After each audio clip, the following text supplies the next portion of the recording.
തണ്ടേ നമ്മുടെ ഔട്ട്ഫിറ്റ് ചെക്കിങ്ങും കാര്യങ്ങളൊക്കെ കഴിഞ്ഞ് നമ്മൾ തണ്ടേ നമ്മുടെ അടുത്ത ഡെസ്റ്റിനേഷനിൽ എത്തിയിട്ടുണ്ട്. അപ്പോൾ അടുത്ത ഡെസ്റ്റിനേഷൻ എന്ന് പറയുന്നത് ജഡായിപ്പാറയാണ്. ഇത് ജഡായ് എർത്ത് സെൻ്ററാണ്. ഇതെന്തായാലും നമ്മൾ നോക്കി വെച്ചായിരുന്നു ഈ സ്ഥലത്തോട്ട് പോകണം. നമുക്കിപ്പോൾ ആദ്യം ശരിക്കും പറഞ്ഞാൽ ഇതെന്താ സംഭവമെന്നോ അല്ലെങ്കിൽ കാര്യങ്ങൾ ഡീറ്റെയിൽ ആയിട്ട് നമുക്കറിയില്ല. നമ്മൾ ആദ്യം ഓർത്തത് ഇത് ഭയങ്കര എന്താ പറയുക, മേ ബി ടെമ്പിൾ അല്ലെങ്കിൽ എന്താ പറയുക, മേ ബി ഒരു റിലീജിയസ് ആയിട്ടുള്ള എന്തെങ്കിലുമൊക്കെ ആയിരിക്കാം എന്നാണ് നമ്മൾ ഓർത്തത്. കാരണം അതിന് ഭയങ്കര ഇമ്പോർട്ടൻസ് അവിടുത്തെ ആൾക്കാർ കൊടുക്കുന്നുണ്ട്. അപ്പോൾ നമ്മൾ അങ്ങനെയായിരുന്നു ഓർത്തിട്ടുണ്ടായത്. അങ്ങനെ ഫൈനലി നമ്മൾ എന്താ പറയുക ജഡായിപ്പാറയുടെ ടിക്കറ്റ് കൗണ്ടറിലെത്തി. ടിക്കറ്റ് കൗണ്ടറിൻ്റെ അവിടെ ആണെങ്കിൽ ഒടുക്കത്തെ തിരക്കായിരുന്നു, നല്ല ക്രൗഡ് ഉണ്ടായിരുന്നു.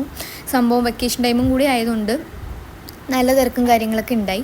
അങ്ങനെ തന്നെ നമ്മൾ ടിക്കറ്റ് എടുത്തു. അതായത് ജഡായിപ്പാറയിലോട്ട് നമുക്ക് ജഡായിപ്പാറ കാണാൻ പോകണമെന്നുണ്ടെങ്കിൽ അവിടെ നമുക്ക് കേബിൾ വഴിയാണ്, ഇത് കേബിൾ റോക്ക് വഴിയാണ് നമ്മൾ കൊണ്ടുപോകുന്നത്. നല്ല ഉയരത്തിൽ ഏറ്റവും മുകളിൽ ടോപ്പിലുള്ള ഒരു റോക്കിൻ്റെ മുകളിലാണ് ഈ ജഡായിപ്പാറ പണിത് വെച്ചേക്കുന്നത്.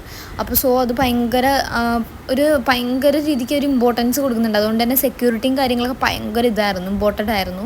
കാര്യം നമ്മൾ അവിടെ പോകുമ്പോൾ നമ്മളോട് പറഞ്ഞിട്ടുണ്ട് ടിക്കറ്റും കാര്യങ്ങളും നമ്മൾ എടുത്തിട്ടുണ്ട്. ജഡായിപ്പാറ കാണുന്നവർ വേറൊരു ഇതും, പിന്നെ ജഡായിപ്പാറയുടെ അവിടെ ഇറങ്ങി റോക്ക് വഴി പോകുന്നതിന് വേറൊരു ടിക്കറ്റും ആയിരുന്നു. അപ്പോൾ അങ്ങനെ നമ്മൾ നേരെ എന്താ പറയുക കേബിൾ, നമ്മുടെ ഇതാണ് ഞാൻ പറഞ്ഞത് കേബിൾ റോക്ക്, അത് ഇതുവഴിയാണ് നമ്മൾ പോകുന്നത്. അങ്ങനെ ഇവിടെ എത്തി. നമുക്കിപ്പോൾ ഓരോ ക്യാമ്പയിൻ നമുക്ക് തരാം. ആ ക്യാമ്പയിനിലാണ് നമ്മൾ കയറുന്നത്. എനിക്ക് തോന്നുന്നു ഒരെണ്ണത്തിനകത്ത് 6-7 പേരെ പറ്റുള്ളൂ മാക്സിമം. അങ്ങനെ നമ്മൾ കയറി.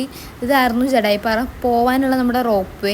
കാരണം അത്ര ഹൈറ്റിൽ പണിതേക്കുന്നതാണ്. പിന്നെ മാത്രമല്ല നമ്മളോട് എൻട്രൻസിൽ വെച്ച് തന്നെ അവർ പറഞ്ഞൊരു കാര്യമാണ്, കയ്യിൽ പ്ലാസ്റ്റിക്കോ പേപ്പറോ അങ്ങനത്തെ ഒരു ഐറ്റംസും പാടില്ല, നമ്മുടെ പ്ലാസ്റ്റിക് ഐറ്റംസ് ഒന്നും തന്നെ പാടില്ല എന്നുള്ളൊരു റൂളുണ്ടായി. കാരണം ആ ഒരു സ്ഥലം എന്ന് പറയുന്നത് അത്രയ്ക്ക് ഇമ്പോർട്ടൻസ് കൊടുക്കുന്ന ഒരു സ്ഥലമായിരുന്നു ജഡായിപ്പാറ എന്നുള്ളത്. അപ്പോൾ എന്താ പറയുക, അങ്ങനെ ഭയങ്കര റെസ്ട്രിക്റ്റഡും കാര്യങ്ങളൊക്കെ ആയിരുന്നു. എല്ലാവരും മൈന്യൂട്ട് ചെറിയ കാര്യങ്ങൾ പോലും വല്ലാണ്ട് ഇതാക്കുന്ന ഒരു രീതിക്കായിരുന്നു. അപ്പോൾ അത്രയ്ക്ക് ഇമ്പോർട്ടൻസ് കൊടുക്കുന്ന ഒരു സ്ഥലമാണ് ഈ ജഡായിപ്പാറ എന്ന് പറയുന്നത്. അപ്പോൾ എന്തായാലും നമ്മൾ ഈ ജഡായിപ്പാറയിൽ നമ്മൾ പോകാനായിട്ട് എത്താനായിട്ടുണ്ട്. സംഭവം ഈ ജഡായിപ്പാറ എന്ന് പറയുന്നത് എനിക്കൊന്നും ഒരു വുമൺ എംപവറിയുടെ, അതായത് എന്താ പറയുക, കറക്റ്റായിട്ട് എനിക്ക് പറയാനറിയില്ല. കറക്റ്റായിട്ടുള്ള ഡീറ്റെയിൽഡ് ആയിട്ടുള്ള ഒരു വീഡിയോ ഞാൻ എന്തായാലും അടുത്തതിനകത്ത് ഞാൻ എന്തായാലും ഇടുന്നതായിരിക്കും. കാരണം ഇപ്പം എന്നോട് ചോദിച്ചു കഴിഞ്ഞാൽ എനിക്ക് കറക്റ്റ് അറിയില്ല. കാരണം നമ്മളവിടെ എത്തിക്കഴിഞ്ഞപ്പോഴത്തേക്കും എനിക്കൊന്നും മനസ്സിലായിട്ടുണ്ടായിരുന്നില്ല. But it's a woman empower, ചെയ്ത് വുമണിനെ രക്ഷിക്കുന്നതിൻ്റെ ഒരു ഭാഗമായിട്ടും വുമണിൻ്റെ റൈറ്റ്സ് ആൻഡ് സേഫ്റ്റിയുടെ ഭാഗമായിട്ടും ഉള്ളൊരു സ്കൾച്ചറാണ് ഈ ജഡായിപ്പാറയിലുള്ള ഈ ഒരു സ്കൾച്ചർ എന്ന് പറയുന്നത്. അപ്പോൾ ഇതിൻ്റെ കറക്റ്റായിട്ട് ഡീറ്റെയിൽഡ് ആയിട്ടുള്ള കാര്യങ്ങൾ പറഞ്ഞ് അടുത്ത പാർട്ടിൽ ഞാൻ എന്തായാലും ഇടുന്നതായിരിക്കും. ആ ഒരു ജഡായിപ്പാറയും കാര്യങ്ങൾ കാണിച്ചു. അങ്ങനെ നമ്മൾ എത്തിയിട്ടുണ്ട്.